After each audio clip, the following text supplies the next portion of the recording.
This podcast is brought to you by Ridge Wallets. The Ridge Wallet is a minimalist front pocket wallet that manages to compress a lot of carrying necessities in a stack not much bigger than your credit cards themselves. Well guys, what have we managed to cram into our Ridge Wallets this week?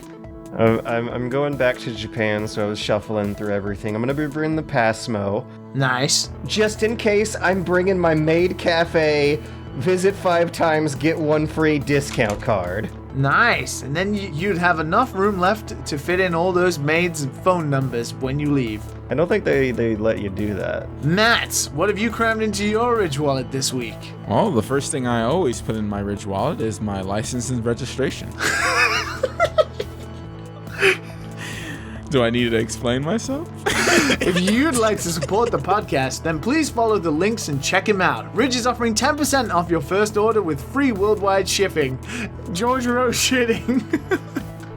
Go to ridgewallet.com/DAS. That's ridgewallet.com/DAS. Thanks again for sponsoring the show, and also thank you to guys for listening and supporting. Thanks. Thanks.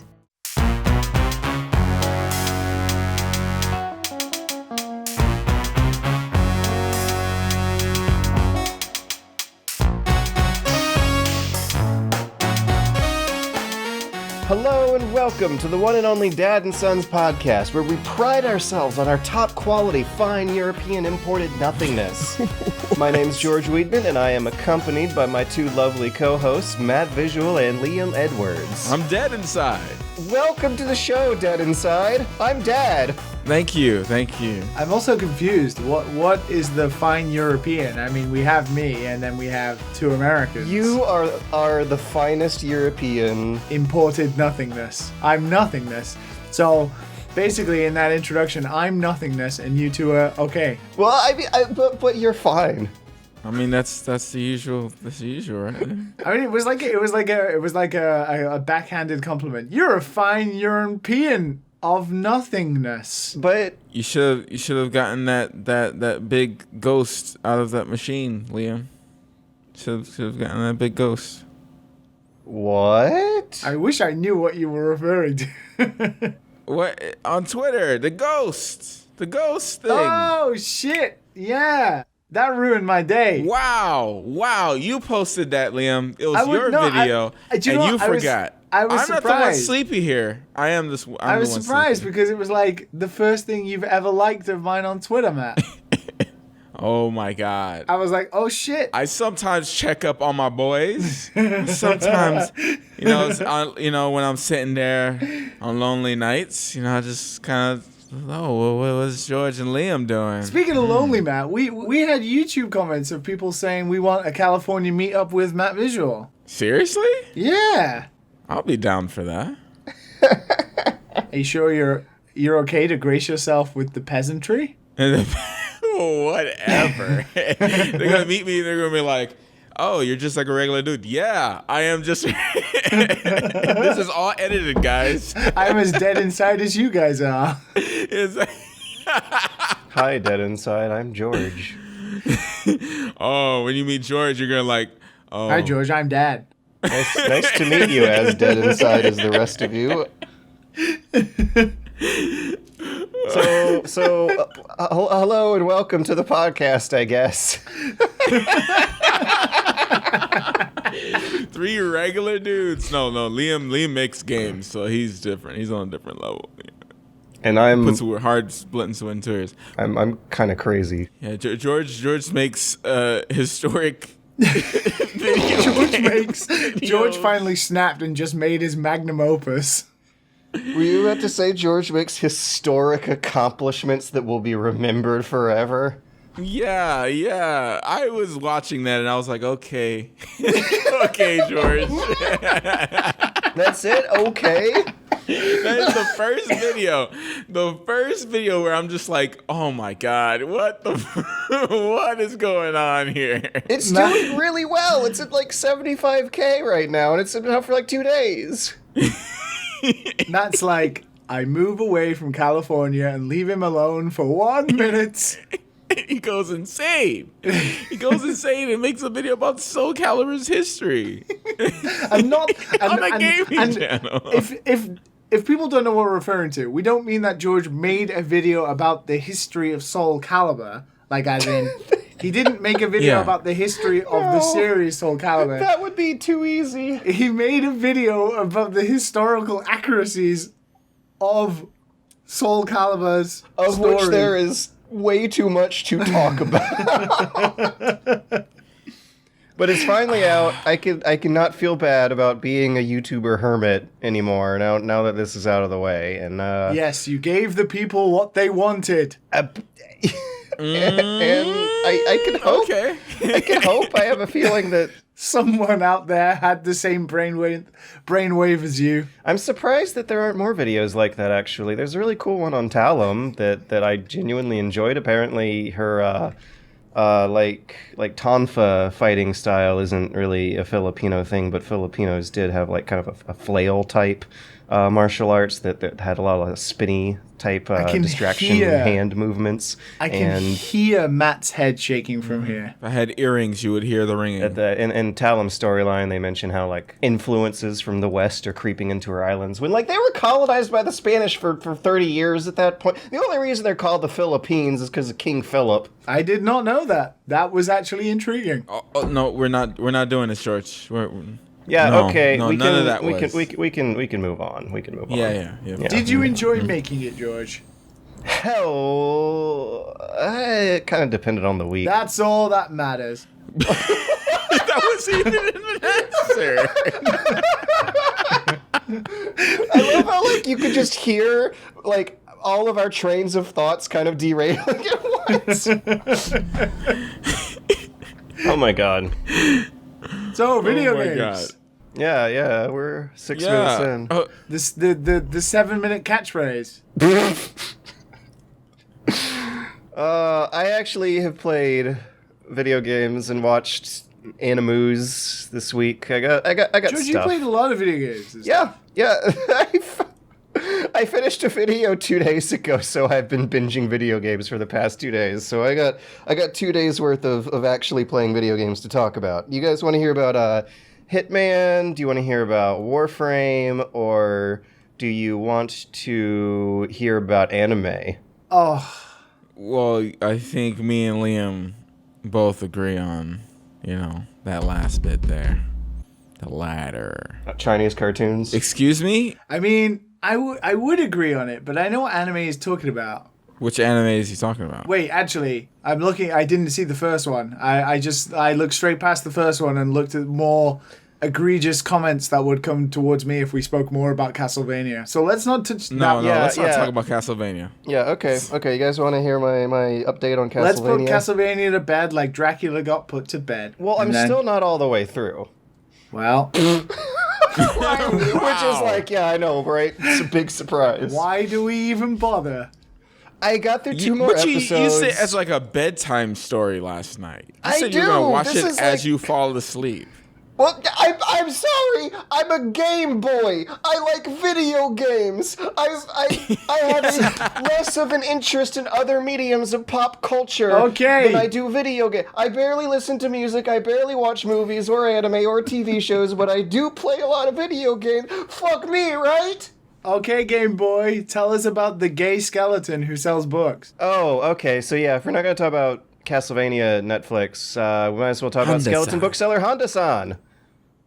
Yes. Now this, I'm surprised. Wait. Before we jump into this, now I want to know how many episodes you watched, because you've got no fucking excuse. They're literally like 8 minutes long. Oh, they are, yeah. And I think me and the GF watch 4. Made it up to like 6 or 7. No, it's just that, God, that first episode is so fun. Congratulations, you spent 1 hour watching media. Yeah. Instead of, interacting with a movable set of tokens that represent maybe a more intimate personal story with the audience. Anyway, why does bookseller Skeleton Honda-san file the Boys Love manga not in the gay section of the bookstore? Because Japan, George, like, you know what their thoughts on homosexuality here is. Japan is like the biggest hypocrites of all when it comes to homosexuality. I was about to say, like, there's a lot of There's seemingly no such like thing as contradictions going on in homosexuality. terms of how they think of it. But if two boys love each Explain that. other, I don't. Yeah. basically, like, Japan's still pretty regressive when it comes to homosexuality. I mean, it ain't Russia, but it ain't Ireland, you know, where it's legal and totally I fine. think, yeah, the USA has more of a like casual gay culture and more like gay rights enshrined in law than Japan does. You have to like look really hard to find gay bars, right? Japan's at like the teenage high school level of like, Ugh. you're gay. No, I'm not. Like level. even when they're Really? like jacking each other off in the locker room, you know? Yeah, which is Yeah. weird because it is hypocrisy to the next level, because most of its comedy is based on body humor to do with men's like genitalia or ass, and Oh yeah. you have high school male students who will happily fucking grab each other's crotches all the time, or like fucking, if anyone knows what a kancho is, will fucking kancho each other all the time, which is basically when you just shove two of your fingers up someone's ass. Google kancho. I'm not even joking. There's a word for it. There's not a word for a lot of things in Japanese, but there's a word for that. Interesting. You could just say poke someone in the butthole. Yeah, no, but this is like full on. I'm gonna I find a have a gif word of a for that, kancho. I guess, yeah. I'm gonna find kancho gif. In case people don't know, kancho means poking someone in the butthole. It's a silly prank for children, apparently. Naruto does it in the anime. Whoa. Ugh. I'm trying to find a kancho gif to. Wait, Whoa. Liam, I have a I question. didn't know Naruto got down like that. You've been teaching kids in Japan, right? I missed that filler episode. And you seem to be focusing on this kancho thing, right? Yeah. Are you gonna ask me? Are you gonna ask me if I got kancho before? Have you ever been the victim of a silly prank? Fucking way too many times. Seriously? Whoa. It happens? Yeah. Yeah. In Japan? It is like a cultural thing in Japan. It isn't like a fucking joke. It's like something that happens in every school of Japan. Wow. Like the In other Naruto, teachers or like the other teachers? No? No, like just students basically, or like team members of a team. Wait, team members? How old? Like right up to like university. Holy crap! So even like teenagers and young adults are poking each other in the butthole for fun? Fuck yeah. Full on kancho, man. Okay, we veered off topic. But anyway, why is the gay my section God. really small and limited, but the boys love Yeah. section really big and popular? What? I don't know. It seems because it's hypocrisy, because Japan would never ever have a gay section, because that's just not what Japan is. Japan would be like, we don't deal with that kind of thing. But then they'll be happy. They're like, yeah, two young males who are hot, who love each other. Well, fuck yeah, Right. that's just BL, Sounds man. pretty gay, yo. Sounds Yeah. pretty gay, bro. Yeah, Wow. This GIF. this is, gif. That's full. That's yeah, full on. anime makes everything look really good. Butt stab. Including poking people in the butthole for fun. Yeah. Yeah, Oh, the good boy. old kancho. First episode of Bookseller, Skeleton Bookseller Honda-san was really, really fun. It Yeah. reminded me a lot of what it's like being a tourist in Japan. And in fact, anyone who's gone, I do recommend that first episode. It's only 8 minutes long. You get it over with quickly. It's just good, cute, clean, fun Japanese humor, all about them like monologuing some really complicated stuff. That's the setup. Punchline, a really simple answer comes out, and it feels classic. The other episodes kind of got into like Japan-specific territory where they're talking about and dealing with problems I don't know about and can't relate to. That first one, though, had constant moments where I was like in those characters' shoes. It felt really, really relatable and fun, and also kind of like vindicative to see an entire little sketch of humor arise over the fun of interacting with foreigners. Yeah, I've only watched the first two episodes since, but it was enjoyable. That's for sure. And I like their art style as well. It's very quirky. Oh yeah. I don't know why Yeah. he's a skeleton though. I mean, I guess that's fine. I'm just surprised that he's a skeleton. I mean, all of the staff are different, like animals or stuff. There's got to be some like rules to it. In the first few episodes, all the staff and the Japanese customers have some kind of mask, and the foreigners don't.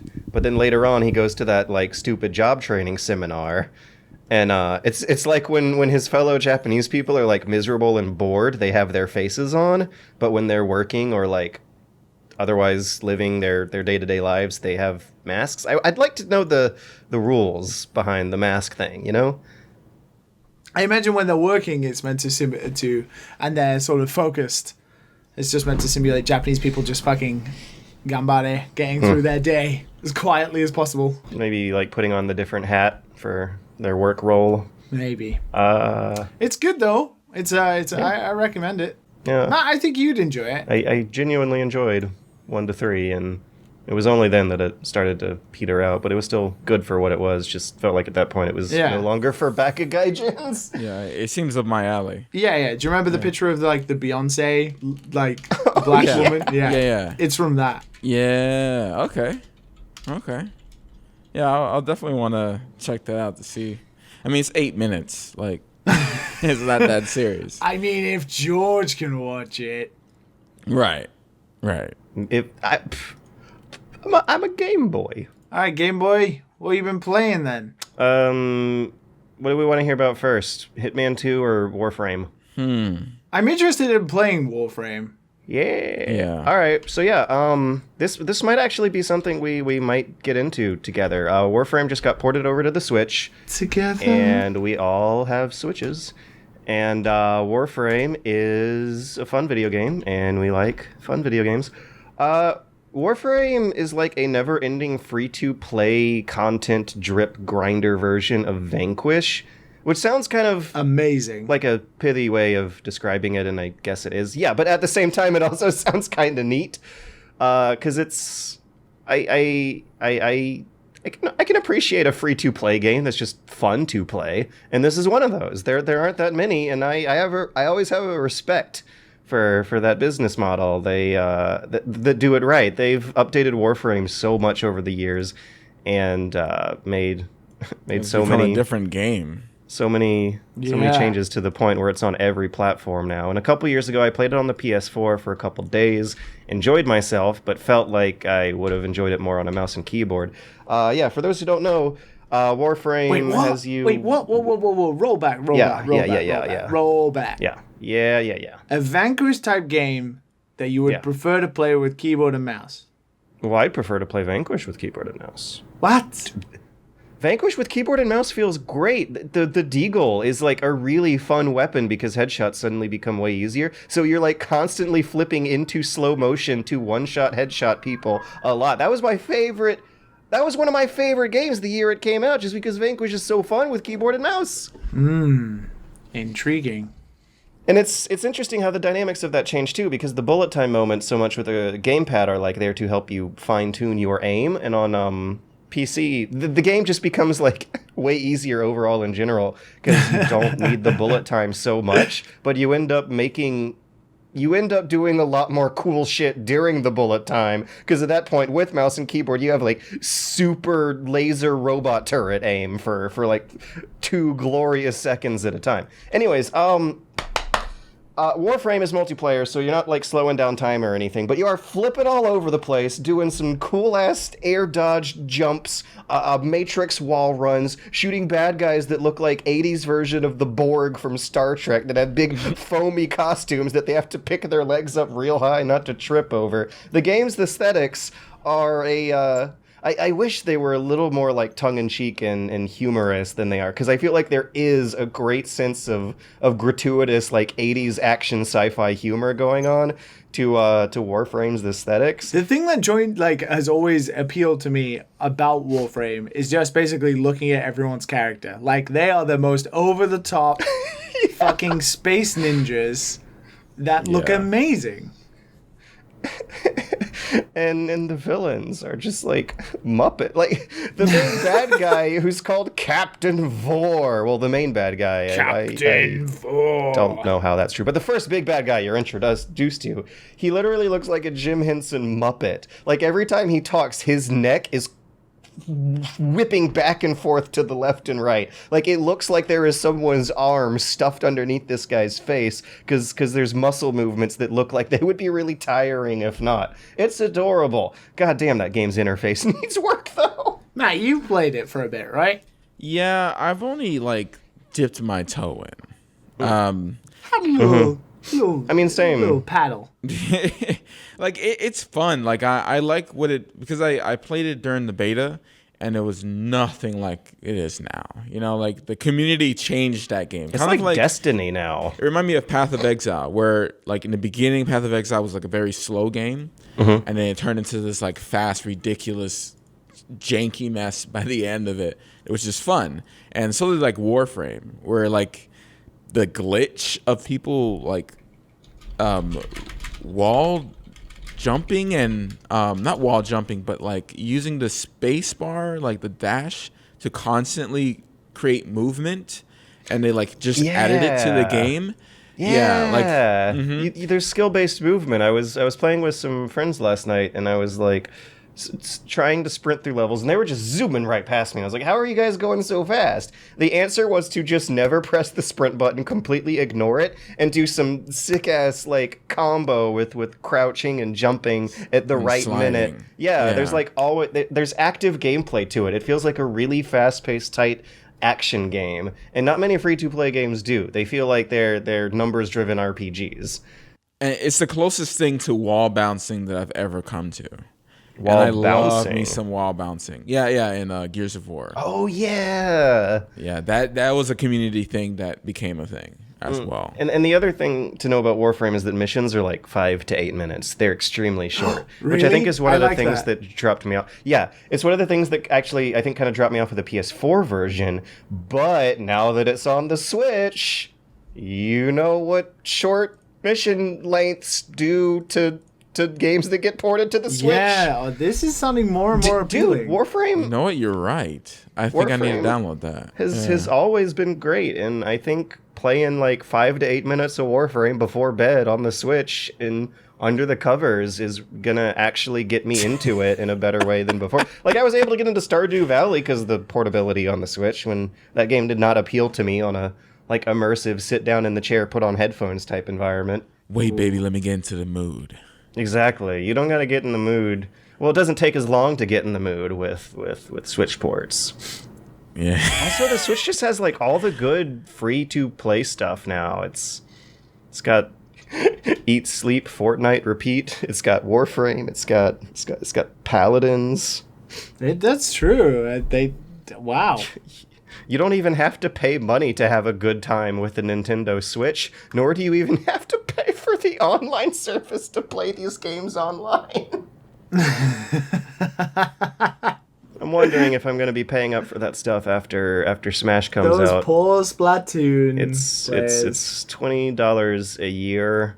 I keep forgetting that I'm going to have to buy it when Smash comes out. Do I really just want... It just feels like another bill to pay, almost. Like... Smash Online better be fucking good if I'm going to have to pay for this. It was only okay on the Wii U. Smash 4 was great, but Nintendo Online has typically been only okay, if not worse, throughout all their history. It's been terrible.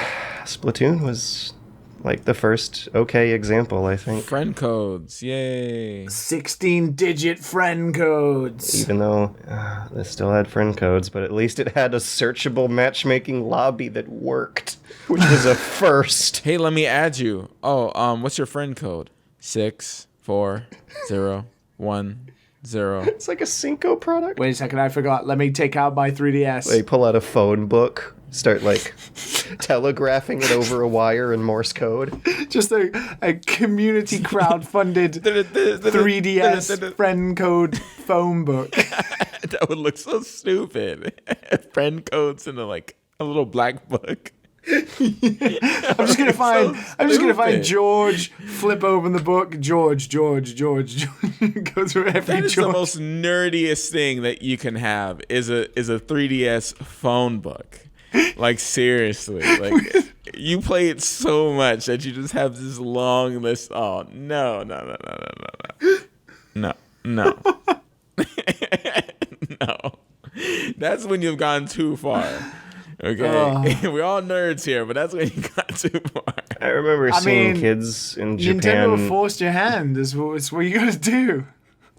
I remember seeing kids in Japan who actually used the 3DS as camera, like around town, just taking pictures of stuff, and I was like, wow, I completely forgot that thing had a camera. So maybe there's someone out there somewhere in the world who has a little black book of all his friends, friend codes. There is definitely someone. Matt. Oh, maybe a child listening to us right now. Yeah, a fan of the Dadcast. Wait, it might be a girl. Let's not. Did we ever say a gender? Yeah, we always say guys. Wait, yeah, no, we did. I just now remembered. Yeah, we just never think about it. Right. Guilty as charged, I guess. Dad and sons, how dare us? Don't. Oh my God, are we gonna talk about a pop cultural media product? Isn't that what people want on the internet, is to hear nerds talk about products instead of each other, right? Like, don't people come here to hear our informed, interesting opinions? Yeah, about HDR TVs. Oh God, no. Let's not do Oh, that. God, I no. played the Yakuza. Woo! There we go. Whoa. Yakuza. Good ass games. I'm happy for you. Did you Holy enjoy shit. it? Yeah. I was like, oh, I'm gonna get Liam. I'm gonna play a game this time. I'm gonna show that white European boy up. I was so busy. I was just like, you know what? No, I'm gonna play some games, and I bought it from Steam and put it in, and I was like, it started playing, and then I realized that it was in Japanese, and I was like, oh, I'm too tired for this. Why didn't I think about this? Of course it would have subtitles. Why did I do this to myself? Is there an English option? And I go, no dub. Like, no. What were you expecting? I know. It was such a stupid thing. I was like, no, duh. The game is called Yakuza. Like, why?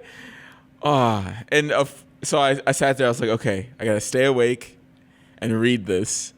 In the beginning, I gotta say, I was just like, oh God, no, I can't do this. Because of subtitles? But then it starts getting like really good. It starts like the part where he finds out that the guy he beat up was killed. And after that, it just starts getting like ridiculous. Yeah. Just so ridiculous in the Wait, fights. is this Yakuza Kiwami or Zero? Zero. Oh. Yeah. Okay. Zero. Yeah, that's the one that Liam told me to play. People fucking love that game. Yeah, it gets pretty insane. Man, it feels like I'm playing a relic though. I'm not gonna lie. Was this game like made from? This game is a new game, right? This is not like a remake. Yeah. Right? This is a new game. Yeah. It's Came out it's in a like prequel. 2017, I think. Yeah. Definitely a relic. 2015 in Japan, 2017 in the rest of the world. Like, you can't repeat certain mini games. Like, the world is just like this big empty like world with like human traffic cones that you run into. Like, it's very old school. Like, kind of like Shimu. Yeah, like, I'm okay with it though. It's fine. It just feels like I'm playing like an older game that's like, you know, with a fun story. Mm-hmm. Like, I never thought I would enjoy the story, but the story is actually pretty interesting to play. It's like the way they unfold everything. is quite interesting. I don't want to spoil anything, but like, yeah, even like straight up from like after that like hour mark, it starts getting really interesting, and the fighting is fun. Even though the moves tend to repeat a lot, like the power moves and stuff. Oh yeah. But it's still fun to like slam a guy's head against the wall, or like grab a motorcycle and just like start swinging and hit like 3 guys and knock them out. You know, it's so over the top. I love it. I love it. Yeah, it's a cool game. I haven't beaten it yet. It's a long game. I've been doing some of the mini so games. I'm not surprised. Yeah, and I have limited time, but I did spend some time playing some of the mini games, like the batting, which I hate very, very, very much. I spent so long. Mr. Shakedown? What the hell? Who's Mr. Shakedown? So there's this guy Yeah. who roams the streets shaking down people. He wants to be the strongest person Oh, like just dueling people? on the planet. Oh, that's so Japanese. Yeah, and he wants to be the strongest person, and in order to do that, he needs like special training. So he needs to get money from just like random people on the street. So he just beats up random people on the street to take their money. So I'm like, okay, I had like a nice few mil on me. I was like, okay, in yen. Oh, so like a couple bucks. Whoa! $1 million is like $10,000. Okay, so like maybe 10 or 20 bucks. No, not 10 or 20 bucks. That's not a mil. Okay, so maybe like 50, 60. Just because to you, George, in that large Patreon bag you got going on, it's pennies to you. I mean, a yen. The numbers get real big in Japan real fast. Yeah. I like having a million yen. 300 something. All you do is add 2 zeros and you've got it. Oh, I know. Go on. Continue. Don't try and claw your way out of Be this on one. your merry way. Yeah, just lots of little stuff like that makes it a pretty fun game. And you see him in the street before you could like choose to run away from him. It's like a little mechanic where if you're not paying attention, he'll get you, and you have to fight him, and he can down you in 2 hits and take all your money. He's got so Did much Mr. health as Shakedown well. get kidnapped Yeah. by the Umbrella Corp and transformed into the Nemesis? Because it kind of sounds like the Nemesis. I don't know. Does he just No. burst through doors when you're least expecting it, and are like, I'm here? He's pretty easy to avoid, it's- but you will end up bumping Yeah, but into you gotta him. pay attention. You can't be like, drinking some hot cocoa, while eating a couple like breadsticks Someone's been having a lovely week. and playing the game. Breadsticks. I don't know why I went to breadsticks. I could Little see marshmallows. it. I mean, I haven't had marshmallows inside of a hot cocoa in a while. Oh, Maybe I should make I that don't think happen. I'd ever getting had that time of year, Sounds like a boys. cliche to me. Oh, it's good fun. It's a lot of sugar. A lot of sugar goes straight to your hips. Oh no, Some people want can't be that. dealing with that. I'm gonna look good for when George comes in 2 weeks. Oh, yeah. Working out I'm, those abs, huh? Trying to take the going- shirt off, right? Might as well make it public. I am going to be in Japan in a couple weeks to check out the MGS escape room. That's literally why he's coming. my He's not coming to God. visit me. He's literally coming to do that. Like, I gotta make it a tax return deduction somehow. imagine if that was your life. That was your tax deductible for the year. So long as you make a video on a business trip, you can... Well, so long as you make a video, it counts as a business trip. Wow. The IRS is going to be knocking on your door real quick. Real quick. It lowers your taxes by something like 2%. It's no big deal, but it gives you an excuse to spend lots of money on travel. Hey, are you George Weidman? Excuse me. Time for an audit.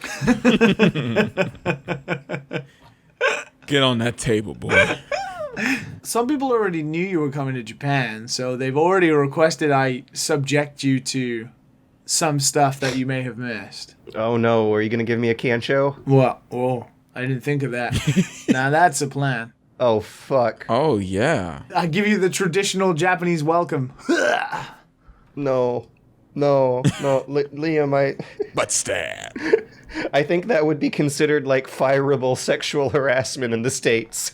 I mean, technically, Well, you're not in the States no more, but boy. technically, I do work for you. Oh god, that would make it even weirder. Welcome to the Dad and Son. What do I do? Do I It's fire George you, and Liam? Matt. Liam was fired. Liam, I'm not gonna fight.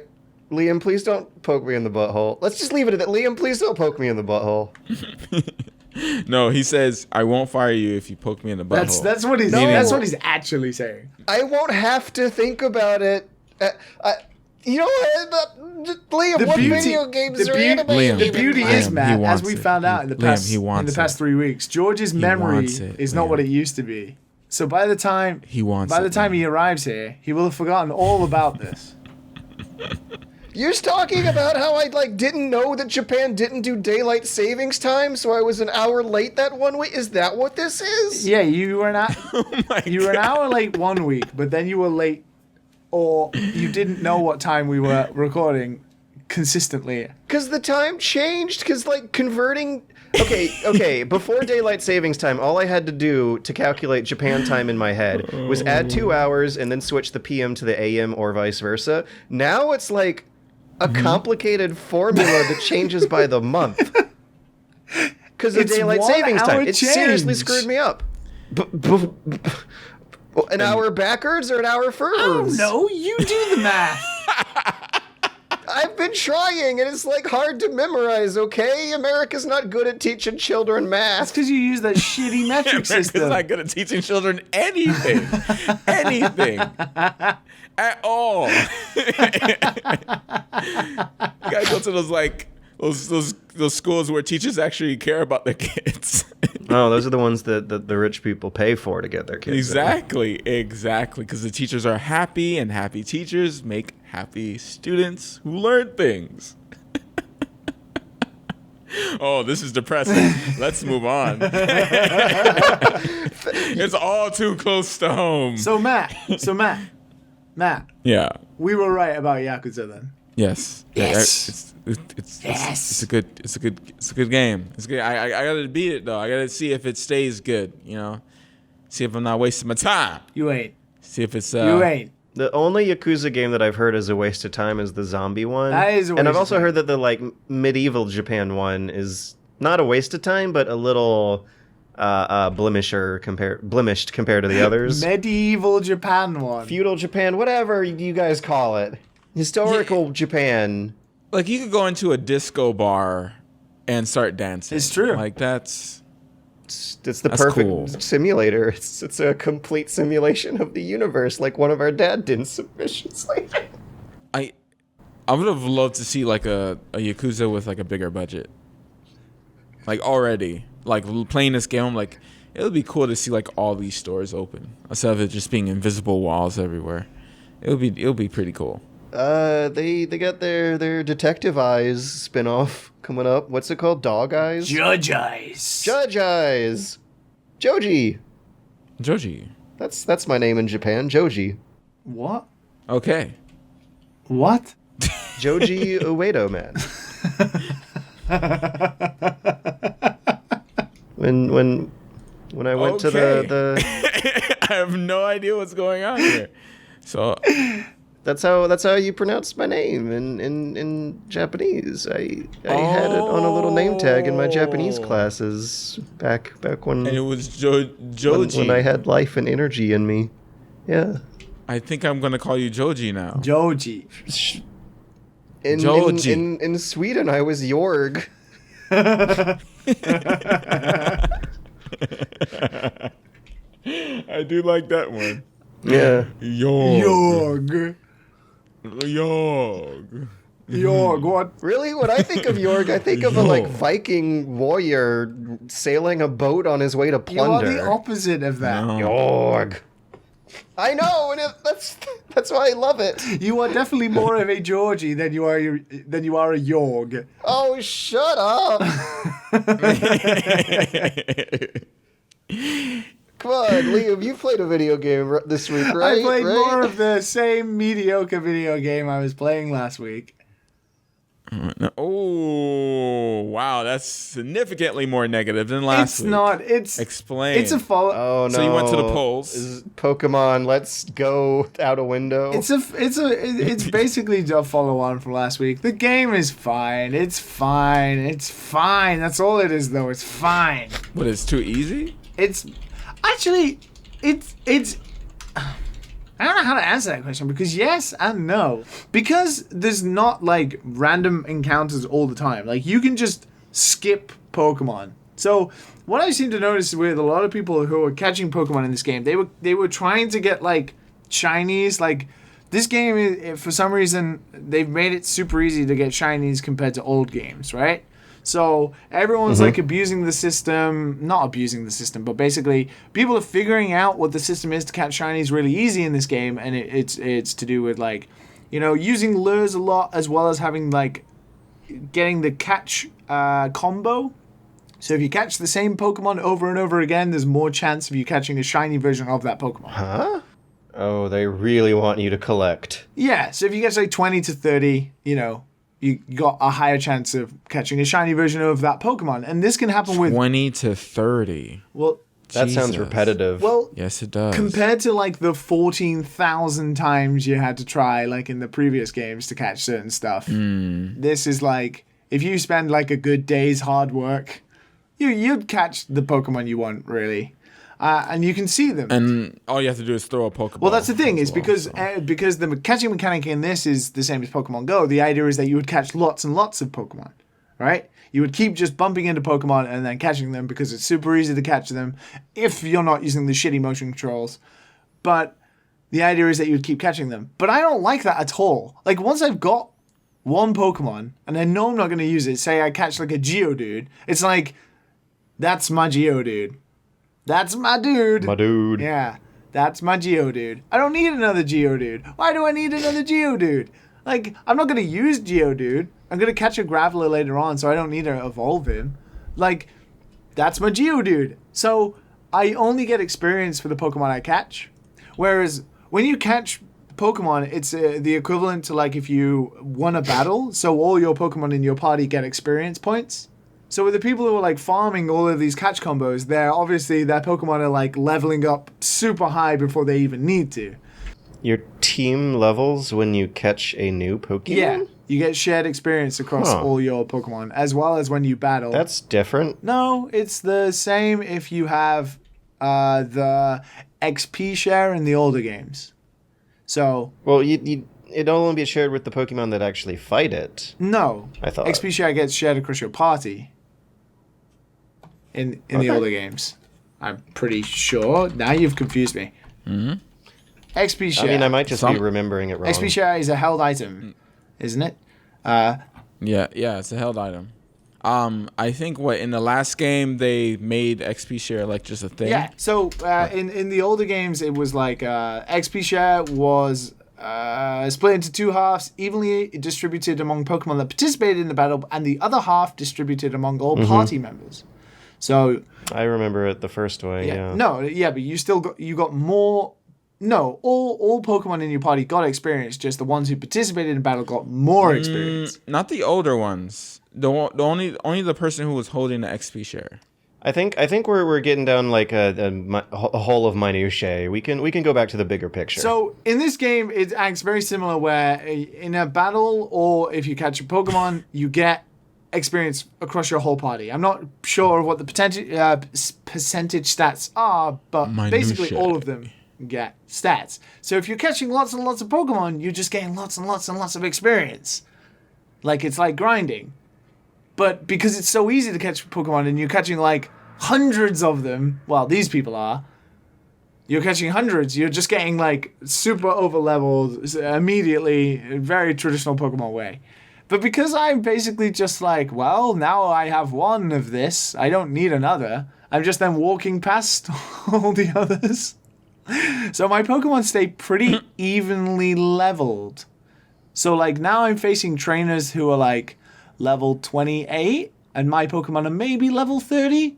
So I'm not like super out of the range of what usually would happen in a Pokemon game. You know, usually you'd be like 10 levels ahead of like Trainer Johnny and his Rattata.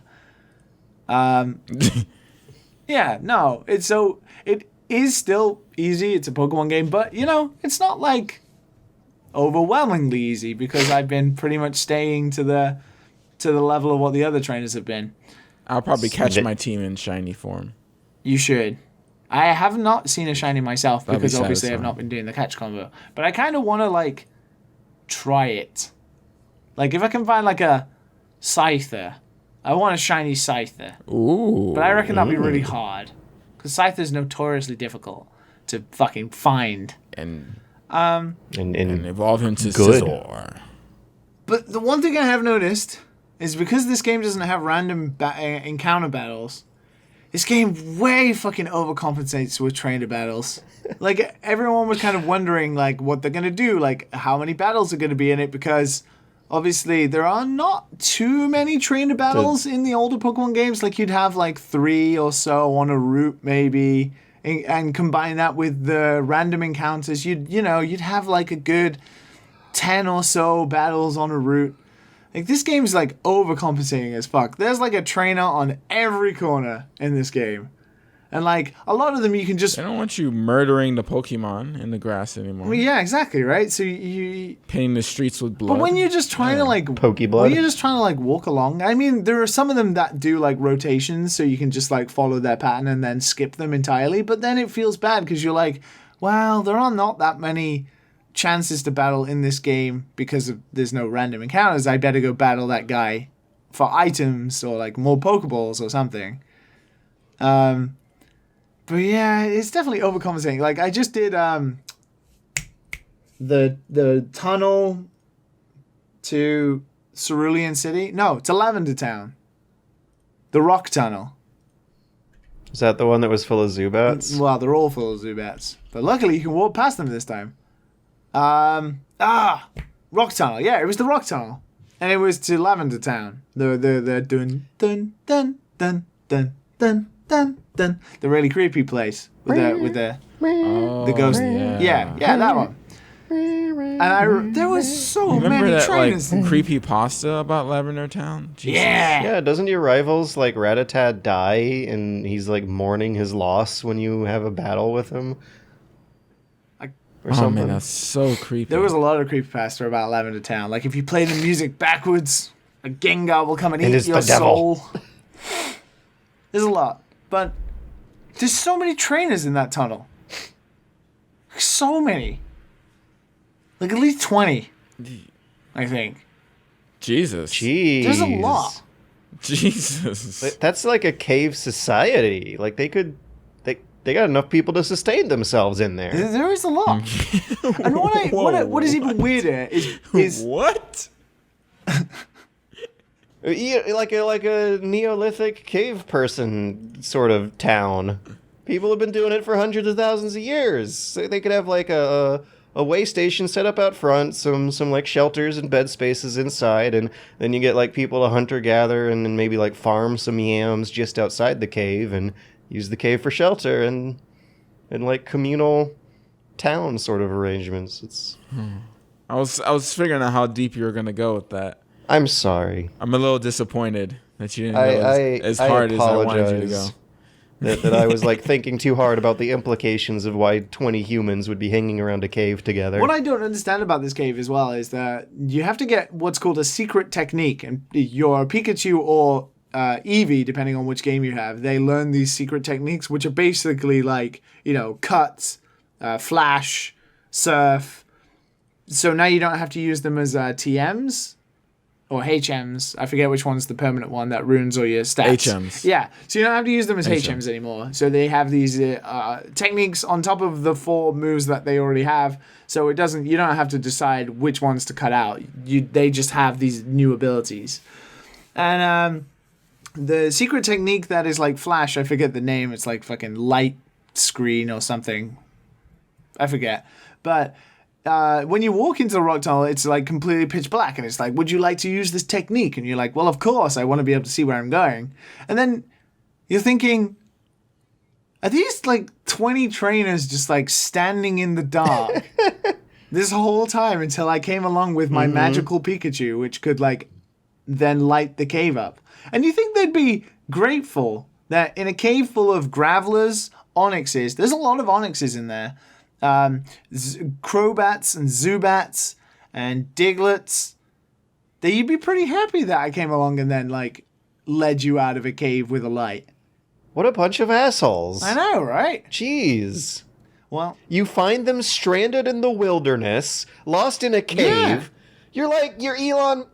They're what's the metaphor I was looking for? Because, you know, like the cave kids got caught and Elon Musk tried to help them out. You're And talking about those, apparently he did everything those wrong. Thailand, was it Thailand or the Philippines? The soccer team. Thailand. The soccer team, right? The kids exploring the cave, and then people come in, light a way out, and they're very grateful and immediately want to go. Yeah, this doesn't sound very realistic. Pokemon? Yeah, but yeah, the game's fine. Like it's fine. Like there are aspects of it that could make it like the best Pokemon game ever. It's really nice to look at. Like the colors are all vibrant. Everything's wonderfully modeled in 3D. They're all like picture perfect doll houses. Like every house in that game. And the Pokemon look great. Cute. Like the Pokemon look so good. Like the first time you see, you know, a quite rare Pokemon or something, like later on in the game for the first time in 3D, you're like, holy shit, that looks awesome. The nostalgia hits you hard, and you're like, yeah, this is great. And then you have to use that shitty catching mechanic again, and again, and again, and again, and it's so annoying. It's something I wanted to ask about. Like, how's the battling? Are they still doing like attacks that don't hit each other? Oh yeah, where they like wave at the air 10 Yeah. feet away from the other Pokemon? It depends on the move. A lot of it is funny, like, you know, dig. They won't dig. Just the 3D model will just excavate down out of the scene. But there are some moves, especially like based around, you know, the titular Pikachu and Eevee, where they will have animations based on some attacks. A lot of the attacks look the same. Thunder and Thunderbolt. I don't know which is which. Okay. There are some moves, yeah, that they wave in front of them and they do attacks. But for the most part, it looks pretty good. I can't believe it took them this long to do this. Yeah. Because, you know, Pokemon Coliseum did come out. So, Yeah. Years ago. My favorite visual one is a really random one. It's Stealth Rock. Do you know what Stealth Rock does? What's the No. Stealth Rock? It's ultimately pretty useless in a game like this when you're not playing multiplayer. But Stealth Rock is where a move where you throw rocks out around the Pokemon that is out battling right now. And then if the trainer switches a Pokemon or one Pokemon faints, when the other Pokemon comes in, it has rocks digged into it. Ouch. But they're called Stealth Rocks. So what happens is the Pokemon throws these rocks at you and they form a ring around you, and then all of a sudden they go and they disappear like into the Matrix. Like they have like a shield cloak on them. And you're like, oh my god, And where'd those stealthy rocks go? stealth camo rocks. Oh my Otacon, god. get me out of here. This is a weed conversation right here. The stealth rocks, bro. Stealth rocks, Stealth bro. rocks. They disappear into Whoa. the Matrix, Wait. man. Are we really in the Matrix? Is weed a gateway drug to stealth rocks? The stealth rocks. I want to hit those stealth rocks. It's fine. The game's fine. I imagine kids love it. I mean, Yeah. it's selling like bananas. It's selling really well. So, This week, course. tonight at 11, is Nintendo selling your children rocks stealthily? I think so. Find out what shocking conversations we've heard on playgrounds across the country. I can't believe, like, news anchors still do that. DJs still do that on the radio. Like, find out after this song. Find out in 15. Like, it's just like, whoa. Yo, I don't care. I'll switch the channel. Like, I don't care. Oh, let me tell you about it's so the weird to funniest me. part of Pokemon. After these Okay. messages. Wait, are we for real? Because we do that too. Whoa, but for real. But for real. But for real. My Ivysaur evolved into the wicked Venusaur. Oh, I thought we were going to break. Wait. Yeah, Wait. Liam, you're like... Wait. That was a good one to go to break. You're giving us a mental concho here. We don't know how seriously we should take this. Is it harassment or just a fun prank? No, but I wanted to tell you about the fact that you can have Pokemon follow you, and I had this fat-ass Venusaur follow me through the Lavender Tower, and it just kept getting stuck on all these gravestones, and it was fucking hilarious. No, Liam, that was a good segue. We got it. No. Don't cut out my fat Venusaur. Find out how to diet your Venusaur after these messages. Du kannst nicht alle 100 Pfund alleine fangen. Das gibt's doch nicht. Aber mit einem Freund kannst du sie tauschen.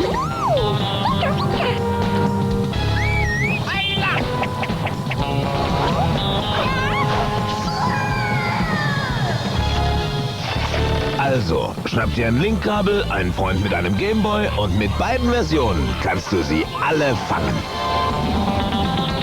Hat sich. Welcome back to your mama's house. Welcome back to your dad's podcast.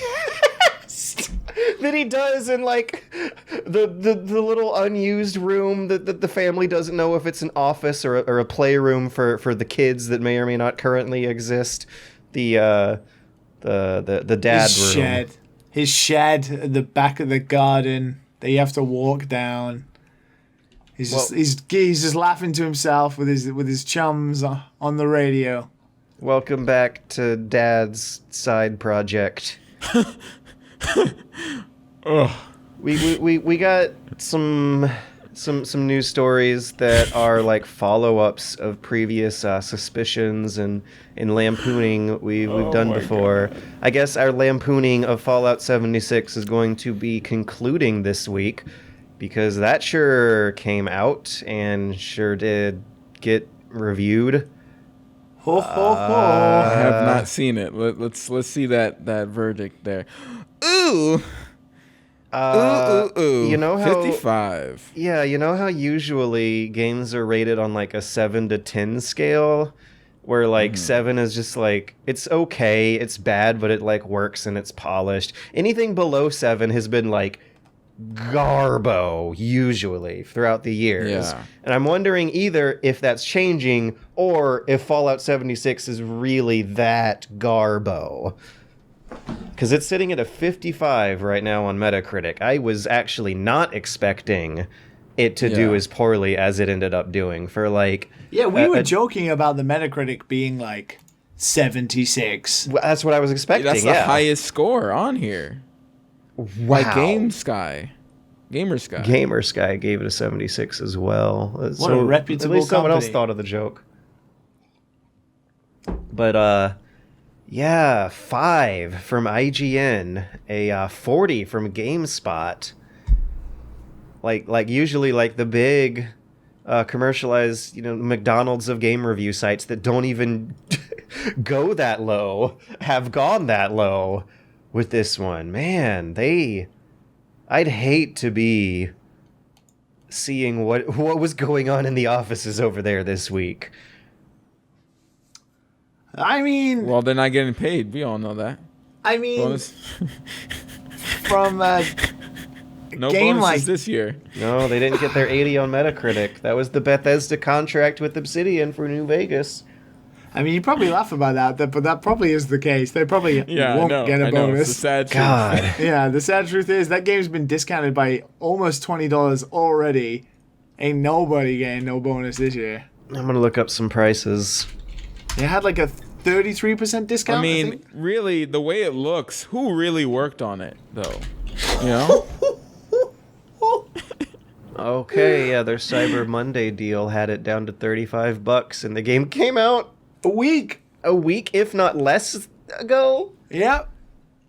Wow. That is bad. Yeah, I feel like there's not much more we can say that we have said before, because we also haven't played it so much as we've just talked about how the idea doesn't appeal to us in the first place. But wow, now it really doesn't appeal. Are you playing Fallout 76? Email us and tell us, do you disagree?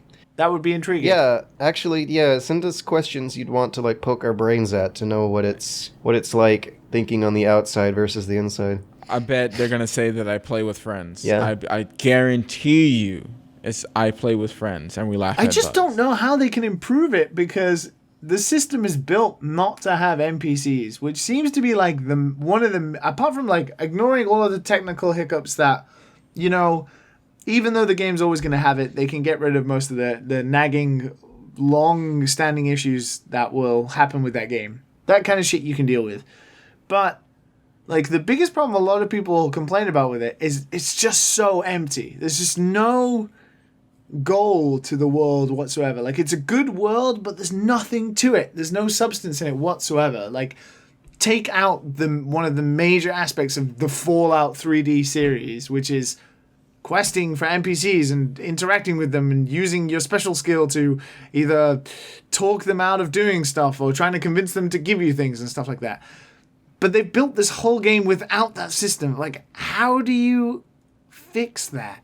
You can't. You can't do a Destiny or a, what is it called? We were talking about it before. Warframe or Path of Exile. Like, this is what is it? What do they call it? Live game service? Mm-hmm. Games for live service, games for Xbox. Fallout 4 was steering scarily towards that direction with how much of a loot and shoot loop it was. Oh no, that's definitely what they're trying to do. They're not trying to just make like a single player online cooperative experience. It's a game they want people to play for a long time. Whoopsies. But yeah, whoopsies for sure. Whoopsies. I mean, that end game boss fight. I'm looking forward to Starfield. I'm looking forward to hearing more about Elder Scrolls 6 and then deciding later if I am interested in it. This is something that... Is this the lowest reviewed Bethesda game ever? It looked unappealing from the E3 announcement. Did Redguard get lower reviews? Let's see. Elder Scrolls Redguard. Metacritic. I remember Redguard reviewed pretty badly. It was also from the era where Metacritic does not have a database of Redguard reviews. Let's see what are still out there. Yeah, it got an 8 from GameSpot and a 7 from IGN. And that would have been like, what, circa 1998, 99? 98. I wonder if you can, like, type Bethesda Metacritic. It makes me kind of feel warm and fuzzy knowing that those sites have been around for that long. Be in the McDonald's of game reviews since 1998. It's useful. Okay, yes, officially. Also, I want to take that back about GameSpot. Always loved you better than IGN. And back in the 90s, Turn of the Millennium, Greg Kasavin, you were my fave on GameSpot. Yeah, Greg Kasavin, what a great guy. Anyways, we also can talk about the PS Classic some more, because that is out, and that has been reviewed. And wait, it's not out yet, but it's out soon. Oh. It's out next week, right? Its review version has been let out, and its reviews have been let out. Apparently, if they're letting go of the embargo this early, I guess that means they were more confident in it than Bethesda sure was with Fallout, but it also, it's not a disaster, but it's not getting good review scores either. It sucks, supposedly. A little bit more of a surprise for me with Fallout, because we've been riffing on it a bit, but apparently there's no built-in upscaler or I guess upscaler would be the word. It would still be running at default resolution if it was supposed to emulate original hardware. No. The news is that half of the games on the list supposedly run a 50 hertz PAL version. Yep, because they're the European version for some reason. Which is so dumb. Why? You're emulating it. Why are you choosing the 60 hertz version? The 50 hertz version over the 60 hertz version? Why? I guess it's because striking the deals as Sony is harder to do than as Nintendo, where your old games are still under a centralized... But what's it gonna do with choosing the 50 hertz version over the 60 hertz version for half of the games? I'm assuming it's a complicated business reason that Nintendo doesn't have to deal with for them being not necessarily like a smaller, definitely a smaller company. Yeah, for them being like a smaller company with the headquarters office in Japan who has more say than the international offices of Sony do. over the overall brand image of all their products. They have more of a library of first-party titles, whereas Sony was from the ground up, like building support for third parties. Maybe Sony, the European division, has rights over these things, which is weird. That's bonkers, because why would they hinder such a thing? Like, oh, nobody's going to notice. They are negotiably different. And that's why I don't think... I'm not assuming it's stupidity or laziness. I'm assuming it's a complicated business reason. I'm sure it is, but come on. Like, stop waving your dicks around in each other's departments and, like, get it together. But the one thing that really does disappoint me is how bad these games look on an HD TV, which is something that does happen when you plug in a PlayStation or a Nintendo 64, especially a PlayStation. Both are going to look terrible on modern HDMI TVs, and I wonder how Nintendo does the upscaling for their... You actually could fill us in on this, Liam, because to get Nintendo games from back in the day looking real good on HDMI, you kind of sort of have to do some hardware modding or buy an expensive box like a FrameMeister. Yeah, like a FrameMeister do upscaling. Yeah, I actually don't know how the Super Nintendo Classic is interesting because it has 3 different settings. Like, you can have the pixel perfect mode, which is, pixel perfect density, which is what the Super Nintendo didn't run at back in the day. They always had jittery frames based on the lag of TVs. Or you have the 4x3, which is the Super Nintendo original, the way that it was running at the time. And then you have the CRT mode, which is the, like, scanline filter. And then I know for a fact that the scanline filter covers some of the animation gaps. Like, it disguises it by the way it's filtered. So that helps with, like, making old games, not pixel art games, because pixel art games are just timeless anyway. But I don't know why they didn't add, like, these options in the PS Classic, especially scan lines. Like, that shit, one, makes old games get away with not looking so bad when they're blown up on huge TVs.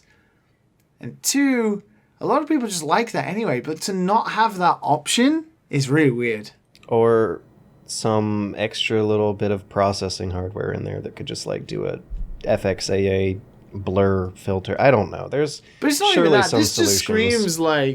This screams of what happened is the NES Classic got announced, and everyone who isn't Nintendo panicked a little bit, being like, "Oh shit, what's happening? Oh no, Nintendo's going to make a load of money off nostalgia. I'm sure it's just a one-off though." And then Nintendo announced the Super Nintendo Classic, and, like, Sony are like, "Oh shit, they still have, like, the Game Boy and the N64 and the GameCube. We have to get in on this." And then within the space of a year, they were like, "Well, how can we get this out in a year? Let's just..." Rainbow Six Siege is popular right now. Let's throw in the PlayStation version of Rainbow Six. Let's get every licensing deal that we can sorted in a year, and if we can't get them, then we'll just cut them, and then, we'll throw together a list together that has games like Jumping Flash and Ridge Racer and Rainbow Six. The worst version of Rainbow Six. I don't know if they made a Game Boy version or something, but the PlayStation version is not the way to play that game. But still, we don't have an in-house emulator good enough. Just take the good one off the internet that everyone uses. Oh boy. Yeah, we'll do that. Oh, but we have some issue that nobody knows about that have something to do with 50 hertz to 60. It's fine. Just stick whatever in the box. Just do it. Get it out there. But still, we don't have any options in there. We'd have to do some extra programming. Kids don't care about CRT filters. Fuck them. Get it out. Do we care at all about Smash Ultimate being leaked a couple weeks ahead of time? Or This is that really business bad. as usual? Oh, you think this is especially bad? This is bad. Go This is bad. on. This is bad. I mean, I won't for bore Matt context, for too it's long. almost though exactly like what it sounds like. The game's been pirated and released ahead of time. Data miners are going through They've gone through everything. the release, They've gone through seeing what everything. they can dig up, what unlockables and they've gone through surprises. They've gone through everything. All 900 tracks of the game. The game has 900 music tracks? 900 music tracks. Nice. Or something like that. Over 800. Or something like that. Okay. Yeah. But Okay. all of them were leaked. And people could just download them. Which is bad. Which is really bad. Right? You're trying to build up hype for a game. Your marketing and everything like that. And all of a sudden, every single music track of the game gets released. And How then, does this happen? It's because Nintendo.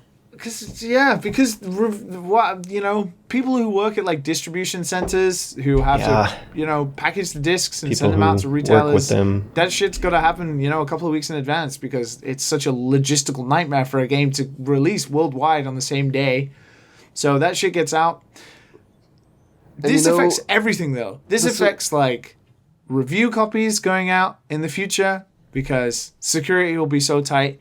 This affects worldwide releases as well, especially for companies based in Japan who get burned by Western users who then get a hold of copies early, rip all the shit, post it online and spoil everything and also give access to people, to download all of the music of the game. Like, this affects worldwide releases. They will be like, hey, maybe we should only just do this in Japan, and then when everybody in Japan knows about it, then we'll release it in the West. Do you think it affects sales? It won't affect sales, I don't think, ultimately. Yeah, but there you go. That's the reason why I think it's really not that bad. it is, because the people in control of this are negatively affected by this massively. Like, Sakurai. Like, I'm not defending Sakurai in any way, but what I'm saying is, the decision-making he will have in the future going into other games, not necessarily if he makes another Smash Brothers game, because who knows if that guy can even fucking keep himself alive without two, people puppeteering his dead arms at this point. Oh, God. Like, this affects decision-making by him about the future games, like how they approach announcements of characters, how they approach marketing and stuff like this. This is like... This kind of shit is huge. Like, the whole game, 2 weeks before. And now just everybody who wants to know about it has found out about everything. The cutscenes, the story. I think that's like another fact I disagree. I care about it. I'm looking forward to it, and I sure as hell have not been spoiled. Like, I know these things are out there, but I haven't seen the spoilers with my own eyes. I still feel like Stay away I'm... from Twitter for like 2 weeks. Well, Yeah. yeah, I do that anyway.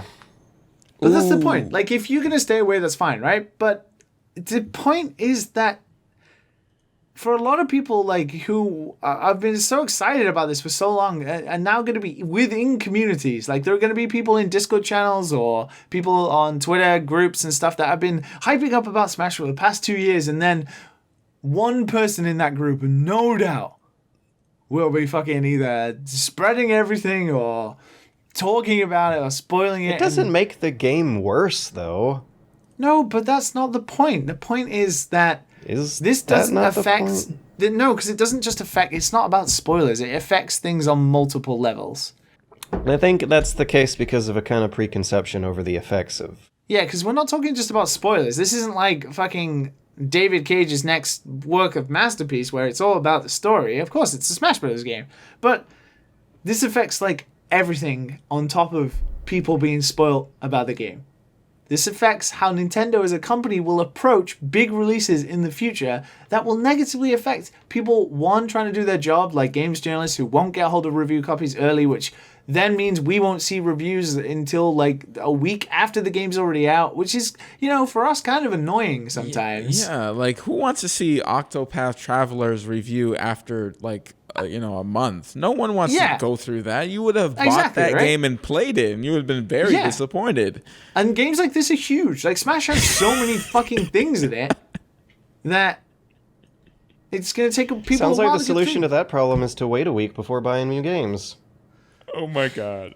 George, that's not. Sounds like the solution to fixing these leaks is to pay employees better and give them incentives to not leak. Make it more because fun we're to keep a talking about, secret like, than to leak. No, we're just... You're talking about people who work in, like, distribution centers or people who maybe work in retail stores. Those guys don't give a fuck. They're going to get their hands on the brand new... I mean, that's got nothing to do with really Nintendo, shit. though, does it? Yeah, Yeah. maybe if they weren't. One can wonder. That's why in Japan it doesn't happen. Oh, too, because then they got job security and livable wages and health care. That's why game bars work in Japan too, and all sorts of things work in Japan. But here in the U.S., where shit people exist, for some reason they have enough fun at their jobs to play along with the jobs versus a mentality of protest and sabotage, maybe because they're getting treated real shitty at their jobs. I mean, ultimately, this is even bad for like the people who ripped all of the music. Like the 2 channels that were posting the music on YouTube that already had like tons of subscribers got nuked. Their channels got destroyed thanks to copyright strikes. And I mean, it's like, well, you guys took the risk and now your channels disappeared. And it's like, this just affects everyone. Like, not in a good way. Like, yeah, cool, you find out if Kirby fucking saves the world 2 weeks early, but who cares? Also, that's the point. Who cares? Why bother looking it up? You don't. You can avert your eyes. No, it's like the positives you get out of this leaked do not compare to how it will affect stuff in the long term, and that's why this is bad. See, I don't see positives, and I only see negatives for, like, super privileged business people. Well, let me clarify. I only see negatives for super privileged business people who want to psychologically manipulate massive amounts of people into an exploitive marketing cycle that preys on what we call hype, which is the process of a, like, anticipation of wanting something to be as good as it is in your head, which is never the case in reality, which results in people spending money, which results in them getting disappointed by the reality. But even that perpetual, like, negativity of capitalism you just spoke about, it still just negatively affects us in annoying ways in the future anyway, regardless of, like, manipulative business practices based on hype. You know? It's like everything else that affects it. And the thing is, I don't think it even affects sales. We all know that Smash is going to sell great regardless. The previous games did, and they also were leaked heavily before launch. Oh my god, the latest Mario Party and Mario Karts get leaked. Nintendo faces leaks. Nintendo has a real piracy problem, and they still sell shit like hotcakes, and the world goes on fine. I imagine there'll be repercussions. Because there always is. Oh, maybe for us, but not for normal people. I know. Liam, why do you people. think there's going to be a disaster? Speaking of disaster, natural disasters. Oh yeah, no, there's a Civ 6 expansion pack that's real scary themed. The new features they're adding are natural disasters, non-renewable resources, global warming, and a diplomatic victory in which the player is supposed to solve the world's various pressing problems by getting the world to agree to solve them together. Oh, nice. Yeah, you will have to account for, like, floods and allocate resources towards, like, big levee and dam projects. Oh yeah, to that fix shit that tried to kill me twice this year. Yeah, you can simulate the statecrafting process behind how to allocate tax money to build levees to prevent floods. You also got to deal with volcanoes, blizzards, plagues, and global warming. The last two have me questioning why they consider those natural disasters, because plagues spread from people who don't know in history, who didn't know how medicine works, traveling to places where people also didn't know how medicine worked. And global warming is, you know...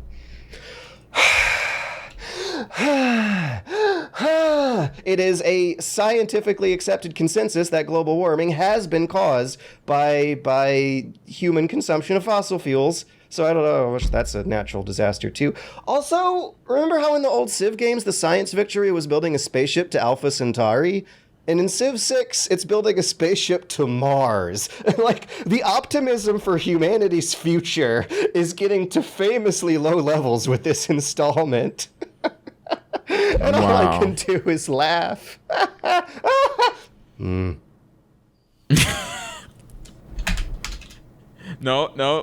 don't mark it in. I heard that mark. There was a long, juicy ass pause. If you guys... As we took in George's spoof. If you guys... That's basically it. I'm looking forward to the expansion pack. Civ 6... Gathering Storm. Ooh. Yeah, I actually am looking for... I'm really enjoying Civ 6. Like, the game is really, really blossoming with this first expansion pack that has you, like, trying to manage city loyalty. Like, cities that are far away from your empire are prone to, like, rebel, and it kind of weirdly, like almost represents a sort of process of colonialization where eventually they just become unsustainable. It's cute. It gives you new things to worry about on every stage of the game's progress. Now the late game is scaled really well, and playing peacefully as like a trade empire is fun for the first time. You manage religious and trade units as if they were military, having to strategically move them around. And I am looking forward to that just becoming better. Yeah. I mean, I want to play it. I'll probably pick it up on Switch maybe over Christmas. See how the Switch version has been dismantled or kept intact. That'll be intriguing. It's gotten good reviews. Apparently the graphics are a little worse, but people still say that they can't stop playing. They did apparently a good job overhauling the interface for console gameplay with a controller. So I would recommend it, actually. I've really been enjoying it since launch, I guess. I've always been looking forward to the day to seeing it more expanded, and I wonder if those expansions... Wow, you've been playing it ever since lunch? Wow. That's pretty impressive. Lunch, yeah. Well, I did a review of it when it came out, forgot about it for a few months, played some more, forgot about it for a few months, played some more, forgot about it for a few months. Now I'm obsessed with it right now. I'm really deep into it. I'm way more into it than I was in previous sessions. Anyways. Okay. Speaking about being deep, we should get deep into this dad den. Yeah, I was wondering if we were there. We're moving on to Dad Den, the dad's corner of the house where... Welcome to your dad's house. Yeah. Does anyone still have a den? I've never heard that word in a while. Yeah, like it's been years since I've heard of that. Do you have a den? Send us some pictures. dadandsonspodcast@gmail.com.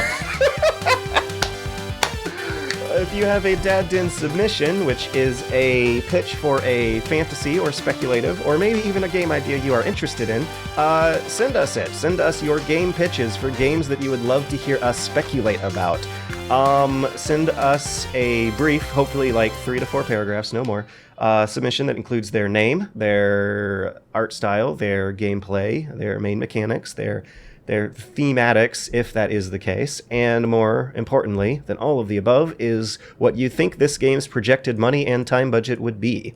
And we will review it in this section called Dad Den. Who's going to be the lucky 50th anniversary Dad Den? Is it going to be Magnus Burkow? Okay, Magnus Burkow has submitted us an idea that's really kind of abstracting the idea of what we do here on Dad Den. Do you remember how a while ago there was a quantum science themed edutainment point and click that we got an idea submitted for? Yeah, like 2 weeks ago. I got some comments on that from people being like, okay, George, I guess what you want is a perfect simulation of the universe, because I wanted like a puzzle game that snapped electrons and ions together to form different atoms, to zoom a camera out and see how that changes. Well, does Magnus Burkow have your answer? Seriously, okay, Magnus sent us a PDF with mock screenshots that he refers to as figures. There's a figure 1, a figure 2.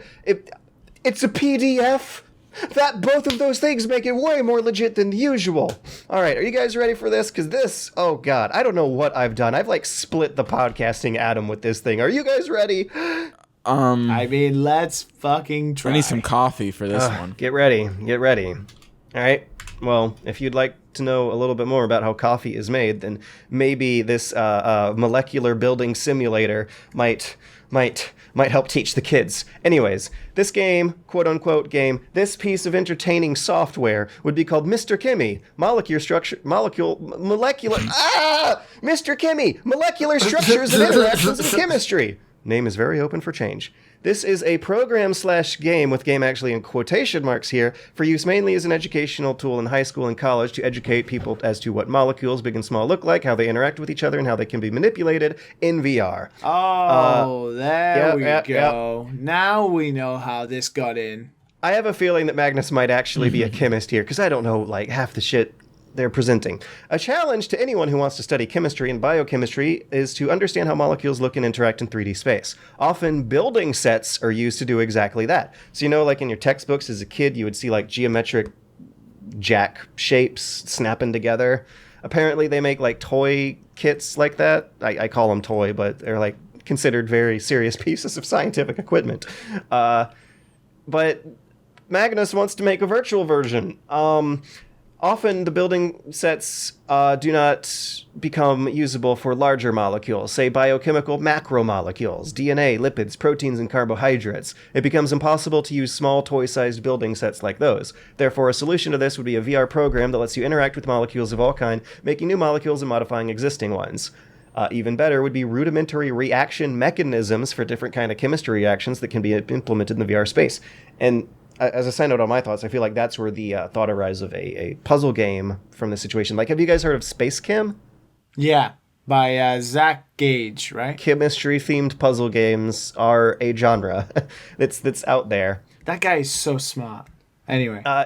Rudimentary reaction mechanisms can be implemented into VR space, letting students more easily understand how these kinds of reactions happen. For instance, explaining how certain kinds of reactions only can happen if certain target atoms are exposed through their orientation in space. Which is wacky to think about, that's actually how the universe works. Anyways, and then showing how one can manipulate these kinds of reactions by exposing and hiding target atoms in the molecule. In regard to development, a rudimentary platform would need to be developed. Time spent developing this would likely depend on how many are hired, but optimistically 1 year and more likely 2 years of development. After the initial platform is built and released to the public for free, people can download development kits so that they can create molecular structures and reaction mechanisms, which will be uploaded to a database that everyone has access to. The asking sum would be 300,000 USD, with no exception on returns of investment, not for an open source educational project. The reason to do this open source is that I believe all knowledge should be accessible to anyone, regardless of their financial situation. Honorable, I like it. Right. I mean, we're not going to make any profit, though. But the human race would. The betterment of our species. Okay. Yeah, this is educational. This is like, the last one was an edutainment game. This one is in quotes. It's more like an engine that could become a game. Yeah, this is like a simulator, just... It's the biochemistry version of... Mr. Chemmy. What's it called? Where you send those 3 things into space. Kerbal Space Program? That's the one, Kerbal Space Program. Oh, or that medieval, like, siege weapon simulator, Besieged. Oh, yeah, Besieged. That was good fun. Physics sandboxes are good fun. So the big question here, right, is I'm all on board with how honorable this is and how great a scientific tool this could be and how we can benefit education and create more scientists, which God knows America needs right now. But can I splice dinosaur DNA with other molecule DNA and create things? You want to spare no expense. You want the world to see and understand these majestic animals. I want to. You want to welcome people to... Dad's Park.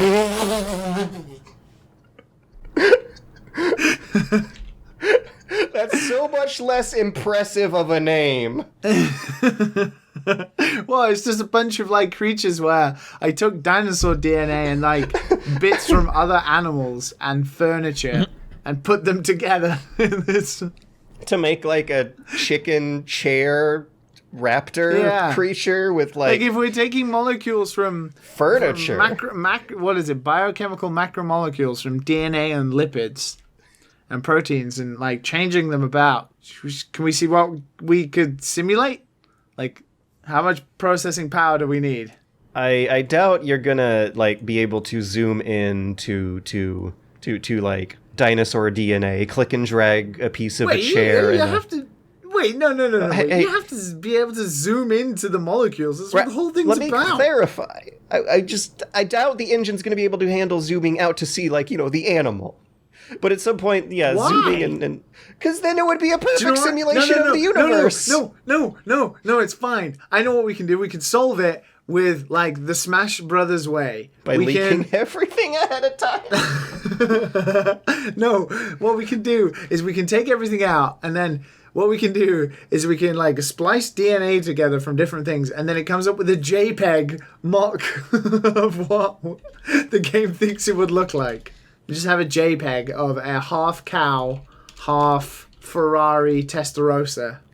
I was hoping you were still going to be on your furniture kick. You made a chicken chair, so it can't be a chicken chair. A rhino couch. Matt, what would you make? It should be the upgraded Google Maps where you can go all the way down from space to the Earth. To the atom? To the atom. Oh my god! And if you want to go to the Earth's crust, you can. Just to feel the burn. Holy And it actually simulates like entering the atmosphere. Yes. Personally, I think we have enough scientists. You know, they're just too busy working on global warming, which is false. Like, it's not getting colder at all. No, it's not. It's not. So, like, I don't think this game needs to exist. We don't need more scientists. You know what I'm saying? Yeah. Throw them away. What good did they ever do? Yeah, they don't do anything. How do magnets work? Even scientists can't figure it out. They're just trying to making me pissed.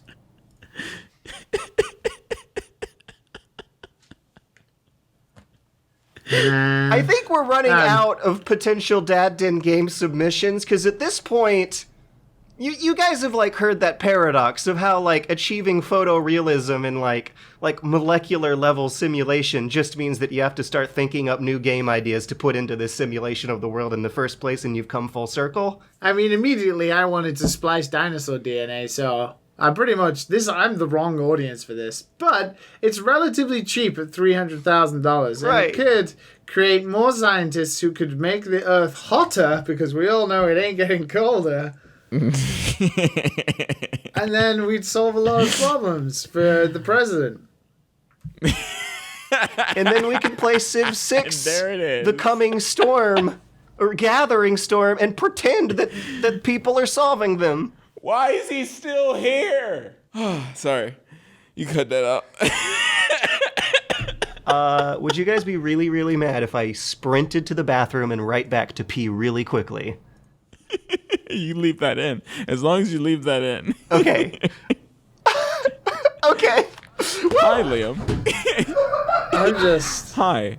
Hi. George went to go pee. Should we just continue the podcast without George? And then... You could just continue the podcast. Okay, really. Matt, let's go to Dad Dan number 2.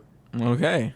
Joel H. submits a tasteless dating sim game. Ooh, yes. This is my type. Name: My Mobile Army Surgical Hospital Can't Possibly Be This Cute. Now that's a title I can get behind. The gameplay, Matt, is a third-person shooter that is really a dating sim. Brackets, let me explain. Close brackets. Whoa, this sounds gross. The idea of the game is that you want to go out into the third-person battlefield and get yourself hurt just enough that you qualify to meet the sort of medic you want to woo without dying. Bracket, dying is the game over state. Close bracket. This is good. If you like the headstrong field medic, you want to be taking grazes and flesh wounds. But it's hard to get quality conversation when there's gunfire whizzing overhead. Oh. Direct bullet hits transfer you to a dotting general surgeon. What? Burn injuries connect you with a fiery burns unit surgeon. And shell shock and coma from an explosion has you meet a sexy nurse who appreciates what a good listener you are. They turned the water off in my building. Once you've pursued all the routes, you will unlock the Valkyrie, who you can now only meet by dying. Your talks will be cut short by the field medic defibbing you back to the mortal realm. Magnus, you have my money. You'll then have to kill yourself every skirmish if you hope to pursue the Valkyrie. She's the fit punch girl. Actually, third-person gameplay will be more like Star Wars Battlefront from 2004. Very, very simple, with a bunch of dumb AI running, capturing command posts. You'll have an LMG and a pistol. Enemies die about 2 shots. Let me correct that typo. You want to at least do the bare minimum for the war effort as to not lose the war before getting yourself hurt. But I'll be pretty generous. It'll be pretty generous. The gameplay will be very easy, I guess. I thought him as the developer. Quote, bonus ending. has you earning medals instead of falling for anime booty. Right. Coming back home as a decorated war hero instead of, Nice. as the guy put it in the actual email, falling for anime booty. Nice. Art style. A cutesy anime version of the Vietnam War. Yeah, right? Wow. Right? How fucked is that? The brave blues are fighting off the pesky reds to stop the spread of red thinking. You don't really care about the war effort, though. You just want to meet that cute medical team and get that anime booty. Budget, $2 million, 3 years. That's a lot. If you feel like contributing an extra mil, we could go for Fortunate Son, Born to be Wild, The House of the Rising Sun, and Bad Moon Rising. We could get all the overused Vietnam songs in there. So, I'm sold. Wait, the son of the couple that you make? The son, your son? is your son the fortunate son? Yeah, it could be a pun. We could make an expansion called The House of the Rising Sun, and it's actually my just God. your son. Is Vietnam War still going on when your kids are growing up? Yeah, it's an alternate. Is yeah. that how long it lasted? Hey, you know what happens when America wins wars? Look at Iraq. You guys still going. And look at what happens when America loses a war. Look at Vietnam nowadays. Yeah, looks great. I've been there. It's real nice. It's a popular vacation spot. Apparently, there's still mines in the jungle, though. Gotta watch out. It's okay. There'll be anime booty there to pick you Oh, up. that's so. I don't. Okay. I love this idea. This is It's so good. so good. Like, depending on the different, like, looking at it from a gameplay standpoint, depending on the different wounds you get, you have to actively go and seek a different wound out to meet a different nurse or medic. Oh, so that's genius. It's like throwing yourself into the explosions and gunfire of the third-person gameplay. But you have to get hurt enough but not to die. Is it? I mean, You definitely Genius. probably have to have a balance. Like, so you're like killing the people you don't want to get hit from in order to get to the people you do want to get hit from. Yeah, like you have to go through waves of the different like infantry. Like, I don't want to get hit by the riflemen because I don't want bullet wounds, but I want to get hit by those grenadiers because I want 3rd-degree burns and limbs falling off me. because you want the fiery burn ward unit to hook up with. I love the shell won't be shock as coma fun. that makes you. It won't be as fun, but I think third person doesn't work, and it's more like a 2D or top down would work better because you would be able to see the different types of bullets, grenades, whatever. Oh, like you'd have a little bit of a better perspective on which hazards you want to run yourself into. Yeah, because in third person you can't really see. You might get ambushed. Yeah. That would be great. Like you have this, top down shoot 'em up type thing. Twin stick shooter maybe, and you're like trying to get hit by the correct infantry, and then all of a sudden once you get hit, it like zooms down to the field and then turns into a visual novel. Yeah. Let me get you back up. Which medic would you pick? It'd have to be the shell shock coma from an explosion that has you meet a nurse who appreciates what a good listener you are Because you just can't talk. because you're in a coma. God. Yeah, I don't know. Like, am I wrong, though, for saying that it's a little tasteless? That's what it's called. That's what it's called. No, that was me. Yeah. I added A tasteless that. dating sim. I added that. No, I think Joel added that. No, that was me.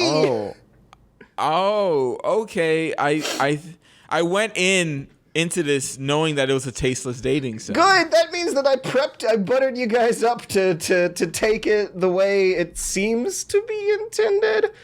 Okay, are you guys familiar with this genre of dating simulators on Steam with titles like Stay, DRPK, or Panzer Models, the tank dating simulator? Haven't played those. I haven't played them. I'm aware of them. I mean, they're on my wish list. oh my gosh. There's also an attack dating, Yes. attack helicopter dating simulator. There's this dev on there named DevGru-P. Did they submit this? Is this from like an actual developer who does this as their shtick? Like tasteless dating simulators as like a subgenre? I mean, let's be fair. This is like interesting game mechanic ideas, though. I know. The thing is, I just don't know if I myself would want to be. I am morbidly curious. I just want to maintain my family-friendly branding image here. Wow. The old racist uncle's stepping up. It's not necessary. What's racist about that? What does race have to do with? Oh, I'm more. I think Talking about it. you. Yeah. I'm not talking about the game. But yeah, Vietnam War. Right. It was. That reminds me, I really have to play Daddy Dating Simulator. I really have to play that game. Dream Dad Daddy? dating sim, yeah. Dream Daddy, is that what it is? Dream Daddy, yeah, Dream Daddy. Dream Daddy, a dad dating simulator. Okay. Wouldn't you rather date I got like half of it field right. medics? But daddies though. That's daddies. It is like the game named after us. We inspired it. Retrospectively. Oh, yeah, that's what it was. We inspired it, right? The C YouTube group. C. Anyways, But they didn't want to copyright us too much, so they changed the son to be the daughter in the game, and then, what do you guys? the rest was solved in court. What's our verdict for my mobile armory surgical hospital can't possibly be this cute? Sold. They got my Oh money. my god. Hey, Matt? Yeah. Oh my god. Oh, yeah. I was looking at the trailer for Dream Daddies. Okay. Wrong visual novel, Matt. I was looking at those curves. You can't invest in a game that's already out. Actually, I can. It's called buying it. it's only $750. When here, ask for $2 million. You know which one's the better one. Well, the thing is, this one's gonna have Obviously, Dream Daddy. this one's gonna have that third-person shooter attached to it. So I wonder if that's where most of the $2 million's gonna go. Think Call of Duty, but with like anime booty. Call of Booty. Yeah, come on. Call of Anime Call of Booty. Booty. Call of Booty. Call of Anime Booty. Okay, I'm down with it now.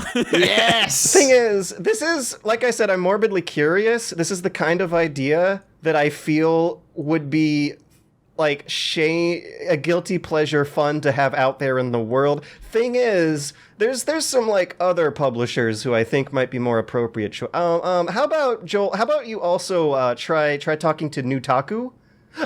Maybe you can start a Patreon under their spicy sections. Because there's ways to make this happen that are more less difficult than in the past. But the thing is, like I said, I have a family-friendly image that I'd like to maintain. Really? A non-controversial place George, you on picked a very this. controversial. George, Yeah, I did. you I picked really this. did. Family friendly, but I just wanted everyone to know about it. Because it's a hilarious idea. It's pretty funny. It's pretty funny. And like Liam said, it also sounds kind of fun to play a shooter where the goal is to get yourself slightly injured instead of kill all the bad guys. Yeah, That's exactly. actually like You're just a trying to get legit yourself injured. It's different awesome. way. It's like that skate mode where you have to just like break all your bones. Oh yeah. Maybe what we're digging at here is that there's not enough games about self-imposed injuries. Purposely. Well, Sweary's new game is about that. That's just one. Still seems like there's a rule here, and these are exceptions. Yeah, that's true. Well, they got my money. They got Matt's. Joel, They have my blessing, but not my money. go forth and create. We're gonna split it, right? Yeah, okay. We're gonna split it? I split. Yeah, Cool 50-50. mil each. 60-40? No, unless it's towards you. You know, I bet out of there's one thing I think I can make a claim about our podcast here, and that is that of all the podcasts in history, I think ours has the largest imaginary budget. I mean, because we've been tossing yeah. around imaginary millions every other episode. We got them. Dude, we made a lot of money. Imaginary money, that is. Yeah, gotta clarify. No. Real imaginary Real, money. authentic, Real imaginary money. imaginary money. Yes. We have so much of it, and we just shove it in the world's face, and I bet they're super jelly. Yeah. We sold more wallets than any other podcast. What kind of wallets? Rich wallets. Oh my god. Oh my god. Well, I guess that's a good opportunity to wrap things up now that we've given them the reminder. Yeah. So that we can have like at least a slightly better real budget. Yeah, you've been listening to Dad and Sons, the number one imaginarily funded podcast. Yeah. With the biggest imaginary budget. Send in your sexy visual novel ideas. Oh, please, more of those. That was pretty fun to talk about, too, all things considered. We'll PayPal you. Joel, you nailed it. It was short, it was sweet, it was funny, and it was quirky, and it was good, and now you can go make it with the imaginary millions. That you can contribute to the economy that creates those imaginary millions by... Oh, I don't want to say it now. Hey guys, like us on iTunes, rate us 5 stars, only 5 stars. Not more. The meter doesn't go lower than 5 stars. 5 out of 10, if that's the scale. It's 5 out of 10. 5 out of 10 is good enough, right? 5 out of 10 stars. If you've made it this far, you're one of the cool kids. And follow us on SoundCloud. Are we No, doing that? just subscribe go to us on YouTube's, the YouTube, Dad do and it. Sons YouTube's. Joined nearly 7,000 other weird people who listen to podcasts on YouTube. Yeah, we do have our faces on the YouTubes, right? Like you can see my expression right now. Just like Smash Brothers Spirits JPEGs, you can see the JPEGs of me, George, and Matt. No, they're real. Shush, Liam. They're real things. They're real things that you can see. But just subscribe first before you look at the video and find out that I'm lying to you. Okay. Yeah. Bum, bum, bum.